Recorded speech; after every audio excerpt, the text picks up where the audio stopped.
Pune Nashik semi high speed railway ही पुणे चाकण राजगुरुनगर मनसर नारायणगाव आळेफाटा संगमनेर सिन्नर मार्गेच व्हावी या मागणीसाठी आज आंबेगाव तालुक्यातील मनसर या ठिकाणी माजी सहकार मंत्री दिलीपरावजी वळसे पाटील आणि माजी खासदार अध्यक्ष म्हाडा शिवाजीराव अढळराव पाटील यांच्या मार्गदर्शनाखाली सर्वपक्षीय नेत्यांची बैठक बोलावण्यात आली होती। या बैठकीला तालुक्यातील सर्वच पक्षातील कार्यकर्ते तसेच पदाधिकारी उपस्थित होते। आपल्या भागातल्या एका डेव्हलपमेंटच्या प्रश्नाच्या संदर्भात विचार करायला या ठिकाणी बसलेलो आहोत। माननीय शिवाजीराव अढळराव यांनी हा जो प्रकल्प आहे पुणे नाशिक रेल्वेचा प्रकल्प याच्या संदर्भामध्ये सविस्तर माहिती आपल्याला दिलेली आहे, मार्गदर्शन आपल्याला केलेलं आहे आणि हा प्रकल्प करण्यासाठी भविष्य काळामध्ये आपल्याला काय काय करायचं आहे याच्या संदर्भामध्ये देखील विचार विनिमय करायचा। मुळामध्ये हे खरं आहे की या भागातून रेल्वे जाईल असं कधी कोणाला वाटलं नव्हतं, परंतु शिवाजीराव अढळराव पाटील खासदार झाल्यापासून त्यांनी या प्रकल्प होण्याच्या दृष्टिकोनातून जी पावले टाकली त्याच्यामधून बरीचशी प्रगती झाली होती, परंतु अलीकडच्या काळामध्ये केंद्र सरकारने एक वेगळा निर्णय घेतला आणि आपला हा जो रेल्वेचा प्रकल्प आहे त्याच्यामध्ये बदल करायचं त्यांनी ठरवलं आणि त्यामुळं या प्रकल्पापासून आपण वंचित राहणार आहोत आणि ज्याप्रमाणे प्रवासी असतील आणि विशेष करून हा प्रकल्पच मुळामध्ये शेतकऱ्यांचा शेतमाल हा लवकर मार्केटमध्ये गेला पाहिजे ही भूमिका ठेवून आपण आखलेला होता। साधारणपणानं हा प्रकल्प झाला तर पुण्यापासून तर नाशिकला पोहोचेपर्यंतचं अंतर हे जास्तीत जास्त 2 तास राहील, कारण हा semi high speed rail line आहे आणि त्याच्यामध्ये मूळ प्रकल्पामध्ये रेल्वेचं स्पीड 200 किलोमीटर प्रति तास एवढं होतं। आता त्याच्यामध्ये भविष्यामध्ये प्रति तास 250 किलोमीटर पर्यंत वाढवण्याच्या दृष्टिकोनामधून तरतूद करण्यात आलेली होती। आज आपण पाहतोय की पुणे नाशिक महामार्गावरची आज वाहतुकीची समस्या निर्माण झालेली आहे आणि त्याचं मूळ कारण चाकणची MIDC, चाकणच्या MIDC मध्ये येणारे जाणारे कंटेनर्स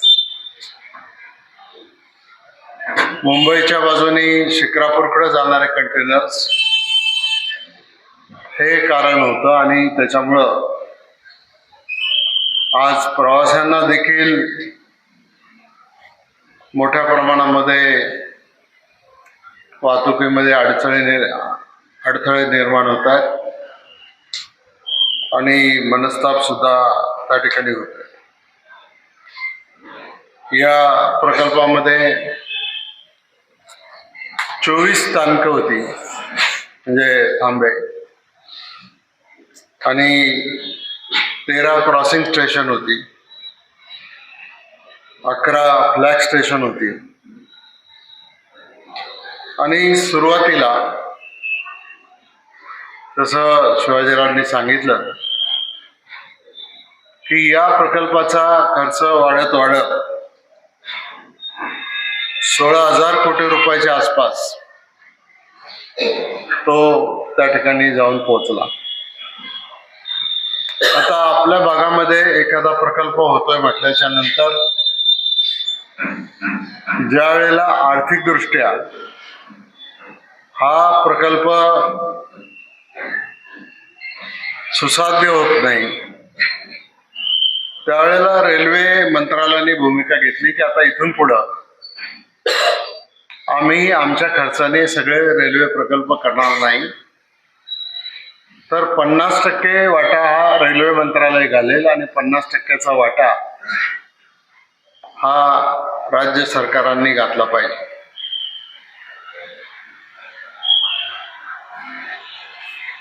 मुंबईमध्ये अतिरेक्यांचा हल्ला झाल्यानंतर जयंतराव पाटील त्यावेळेला अर्थमंत्री होते आणि आर पाटील गृहमंत्री होते. आर पाटलांनी राजीनामा दिला गृहमंत्री पदाचा आणि जयंतराव पाटलांना गृहमंत्री म्हणून त्या ठिकाणी काम करायची संधी मिळाली आणि त्यावेळेला अर्थ विभागाची जबाबदारी माझ्यावर सोपवली गेली. साधारणतः 8 डिसेंबर 2008 ते 6 नोव्हेंबर 2009 या कालावधीमध्ये मी अर्थमंत्री म्हणून राज्याचा काम केलेलं आहे. ज्या वेळेला मंत्रिमंडळामध्ये परळी आणि बीड हा प्रकल्पाला 50% रक्कम देण्याच्या संदर्भातला प्रस्ताव मंत्रिमंडळाच्या बैठकीत आला, त्यावेळेला माननीय अजितदादा आणि आम्ही दोघांनी देखील त्याच्यामध्ये पुणे नाशिक रेल्वे प्रकल्पाला देखील अशाच प्रकारचं 50% फंडिंग आपण केलं पाहिजे ही भूमिका घेतली. त्यावेळेच्या मुख्यमंत्र्यांनी मान्य केली आणि 2 बजेट मी मांडली. एक लोकसभेच्या निवडणुकीच्या आधी अंतरिम बजेट मांडलं आणि लोकसभेच्या निवडणुकीच्या नंतर अंतिम बजेट त्या ठिकाणी मांडलं. आणि त्यावेळेला अर्थमंत्री म्हणून भाषण करताना त्याच्यामध्ये या पुणे नाशिक रेल्वेच्या प्रकल्पाच्या संदर्भामध्ये देखील सरकारच्या रेकॉर्डवर हा सगळा मुद्दा त्या ठिकाणी आणलेला. मुळामध्ये हा प्रकल्प जो होता तो पुणे, हडपसर, आळंदी, चाकण, मनसर, नारायणगाव, संगमनेर, सिन्नर आणि नाशिक रोड असा हा प्रकल्प होता. पण आता ज्याचा उल्लेख शिवाजीरावांनी केला, आता नवीन रेल्वे मंत्र्यांनी GMRTचं कारण सांगून या प्रकल्पाचा मार्ग बदलण्याचं ठरवलेलं आहे आणि त्याच्यामध्ये पुणे, चाकण, अहिल्यानगर, शिर्डी, पुणतांबा, निंबळक आणि नाशिक रोड असा नवीन हा मार्ग निश्चित केलेला आहे. आणि त्याच्यामुळं आज हा प्रकल्प आपल्या भागातून दुसऱ्या भागामध्ये त्या ठिकाणी गेल्यानंतर आपल्याला या प्रकल्पापासून आणि या प्रकल्पाच्या माध्यमातून या परिसरामध्ये जी येणारी समृद्धी आहे, होणारी प्रगती आहे, त्या प्रगतीपासून वंचित त्या ठिकाणी राहावं लागणार. आणि म्हणून या प्रकल्पाच्या संदर्भामध्ये जवळजवळ माझ्या माहितीप्रमाणे DPR तयार झालेला आहे, सबमिट झालेला आहे. आणि तो जर पुढे गेला तर कायमच आपल्याला या प्रकल्पापासून वंचित राहावे लागेल. आणि म्हणून कुठलाही पक्ष, कुठलंही राजकारण, कुठल्याही गोष्टी पुढे न आणता एकत्रितपणानं आपण सगळ्यांनी हा प्रकल्प आपल्या भागामध्ये कसा आला पाहिजे,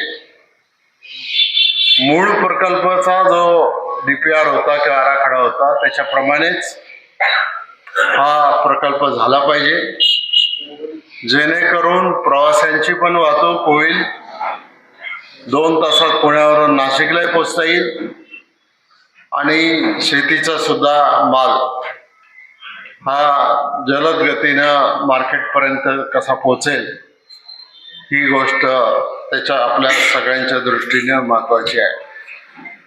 आणि म्हणून आपल्याला आज इथं बोलवलंय. आपण काही लगेच उद्या रस्त्यावर उतरून आंदोलन करणार आहे अशातला काही भाग नाही. तर याच्या संदर्भामध्ये राज्याचे माननीय मुख्यमंत्री देवेंद्रजी फडणवीस, राज्याचे उपमुख्यमंत्री माननीय अजितदादा, दुसरे उपमुख्यमंत्री माननीय एकनाथभाई शिंदे यांना विनंती करून भेट घेऊन त्यांच्याबरोबर एक बैठक आपण त्याच्यामध्ये करू. आणि ती बैठक झाल्याच्या नंतर त्यांना आपली ही जी रास्त मागणी आहे, ही रास्त मागणी त्यांना समजून सांगण्याचा प्रयत्न करू. आणि त्याच्याच बरोबर दिल्लीचे जे रेल्वे मंत्री आहेत त्या रेल्वे मंत्र्यांना महाराष्ट्रातले काही खासदार,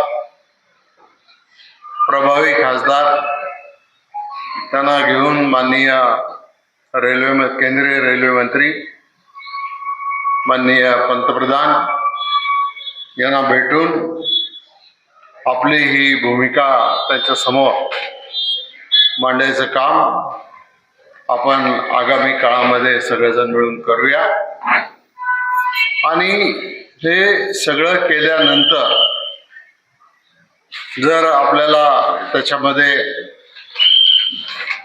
आवश्यक त्या गोष्टी जर उपलब्ध झाल्या नाही तर मग नंतर काय करायचं, मग आंदोलन हा एक मार्ग आहे, बाकीचे अनेक मार्ग आहेत. त्या मार्गांची अंमलबजावणी त्या ठिकाणी करून आपल्याला या प्रकल्पासाठी शेवटपर्यंत लढा द्यायचा आहे.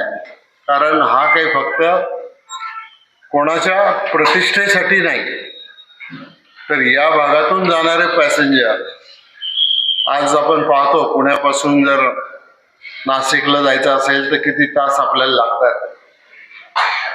वाहतुकीमुळं काय झालंय, आज समृद्धी महामार्गामुळे किती जलद ट्रॅफिक झालेली आहे, पण आपल्याला सिन्नरलाच खाली उतरावं लागतं. आणि सिन्नर पासून म्हणजे समजा नागपूरहून येताना किंवा मुंबईहून त्या मार्गाने येताना सिन्नरहून खाली उतरून आपल्याला इकडे यावं लागतं. आणि म्हणून ते करण्याच्या ऐवजी हा प्रकल्प पूर्ण करण्याच्या दृष्टिकोनातून आपण सगळेजण एकत्रितपणाने प्रयत्न करू. आपल्यालाही कोणाला काही म्हणणं मांडायचं असेल ते म्हणणं या ठिकाणी मला वाटतं आपण ऐकून घ्यावं आणि पत्रकारांचे काही प्रश्न असतील शिवाजीराव त्याला उत्तर देतील, कारण माझ्यापेक्षा या प्रकल्पाबाबत जास्त अभ्यास त्यांचा आहे. त्यांनी लोकसभेमध्ये 15 वर्ष या प्रकल्पाच्या पाठीमागे काम केलेलं आहे आणि हा प्रकल्प कुठल्याही परिस्थितीत आपण सांगतो त्याच मार्गाने झाला पाहिजे अशा प्रकारचा प्रयत्न आपण सगळेजण मिळून करू, एवढंच मी या निमित्ताने सांगतो. तेज तुफान न्यूज करिता मुख्य संपादक आयुब शेख, मंचर. आपण पाहत आहात तेज तुफान न्यूज, न्यायिक व निर्भीड बातम्यांचे सर्वांचे आवडते नेटवर्क.